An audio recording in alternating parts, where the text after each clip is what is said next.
সবাইকে গল্প কথা ইউটিউব চ্যানেলে স্বাগত। বিনোদন ও স্পোর্টসের এরকম আরো নিউজ পেতে আমাদের চ্যানেলটি সাবস্ক্রাইব করুন ও বেল বাটনে প্রেস করুন। অধিনায়ক হওয়ার পর ঘরের মাটিতে তিনি প্রথম সিরিজ হারলেন এবং এমন একজনের কাছে যিনি এবারের আইপিএল এ নেই। বুধবার চিন্নাস্বামী স্টেডিয়ামে গ্লেন ম্যাক্সওয়েলের ব্যাটিং ঝড়ে খোয়া গেল টি-20 সিরিজ।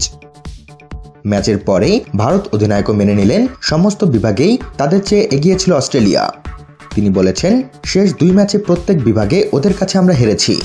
ওরা একেবারে অঙ্ক কষে খেলেছে, তাই ব্যাটিং, বোলিং এবং ফিল্ডিংয়েও ওরা আমাদের ছাপিয়ে গিয়েছে। বিরাট অবশ্য দলের রান নিয়ে সন্তুষ্ট, কিন্তু ম্যাক্সওয়েলের 55 বলে অপরাজিত 113 রানের ইনিংসের সামনে যা একেবারেই ফিকে হয়ে গেছে। কোহলির মন্তব্য, যে কোনো মাঠে 190 রান মোটেই খারাপ নয়, কিন্তু মাঠে খুব শিশির পড়ছিল। তার উপর ম্যাক্সওয়েল এমন ব্যাটিং শুরু করলে কি বিপক্ষের কাছে বেশি কিছু করার থাকে?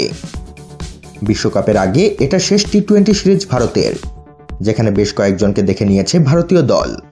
আগামী শনিবার হায়দ্রাবাদে ওয়ানডে সিরিজের প্রথম ম্যাচ, সেখানে দলকে আরও ধারালো করে তুলতে চান বিরাট। তার কথায়, বিশ্বকাপের আগে প্রত্যেক দলই নিজেদের ভুল শুধরে নিতে চাইবে। ওয়ানডে সিরিজে আমরাও নিজেদের প্রস্তুত করব, কিন্তু তার মধ্যেও প্রত্যেকটি ম্যাচ আমরা জিততে চেয়েছিলাম। প্রত্যেককে খেলার যথেষ্ট সময় দেওয়ার চেষ্টা করেছি। দেখে নিতে চেয়েছি কোন পরিস্থিতিতে কিভাবে নিজেদের তুলে ধরতে পারে ওরা। আমাদের হাতে আরও কয়েকটি ম্যাচ রয়েছে যেখানে আরও পরীক্ষা করে নেওয়া যাবে। চিন্নাস্বামী স্টেডিয়ামের পিচ নিয়ে যদিও সন্তুষ্ট ভারত অধিনায়ক, বলে গেলেন, বেঙ্গালুরুর পিচ আবার স্বাভাবিক চরিত্রে ফিরেছে।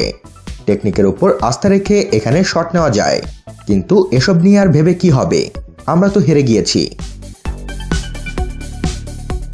বন্ধুরা, কোহলির বক্তব্যে আমরা শেষ ম্যাচটি হারার যে 2টি কারণ পেলাম তা হলো মাঠের শিশির ও ম্যাক্সওয়েলের ব্যাটিং তাণ্ডব। তো এ বিষয়ে আপনাদের মতামত জানিয়ে দিন আমাদের কমেন্ট বক্সে। সবশেষে ভিডিওটিতে লাইক ও শেয়ার দিয়ে আমাদের সাথে থাকুন। ধন্যবাদ।